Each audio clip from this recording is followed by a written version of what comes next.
Depuis toujours, les hommes ont observé le ciel, ont imaginé braver la gravité et s'élever parmi les nuages. Dès le XVIe siècle, l'inventeur italien Léonard de Vinci, en observant le vol des oiseaux, met au point des inventions devant permettre aux hommes de s'élever dans les airs. Des prototypes, possédant des ailes et des hélices. Mais, faute d'énergie pour les faire décoller, ces superbes inventions restent clouées au sol. C'est pourtant sur la base de ces concepts que seront créés, bien plus tard, les avions. C'est en 1890 qu'un ingénieur français, Clément Ader, met au point pour l'armée le premier avion motorisé, avec lequel il parviendra progressivement à voler sur une distance de 300 mètres. C'est l'invention de l'aviation. Rapidement, les tentatives se multiplient partout en Europe et aux États-Unis.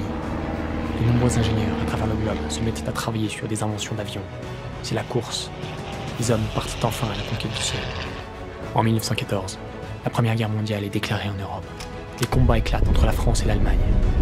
Rapidement, les Français, Britanniques et Allemands réalisent le grand intérêt que représentent les avions pour espionner les armées ennemies.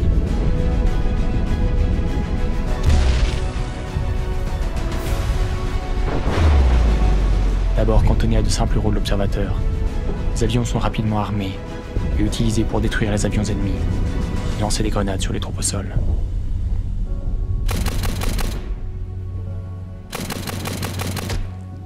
Après la guerre, les avions évoluent et les premières compagnies aériennes civiles, comme Air France, font leurs apparitions.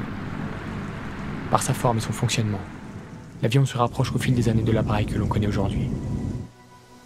Ainsi, l'aviation est une magnifique invention, permettant à un nouveau monde de s'ouvrir à l'homme. Mais elle fut aussi dans le passé la cause de bien des ravages. Aujourd'hui, nous avons la chance de pouvoir voyager où nous le voulons grâce aux avions. Les différentes cultures se sont rapprochées. Cependant, il s'agit du moyen de transport le plus polluant de la planète. Il nous faut donc apprendre à l'utiliser avec parcimonie.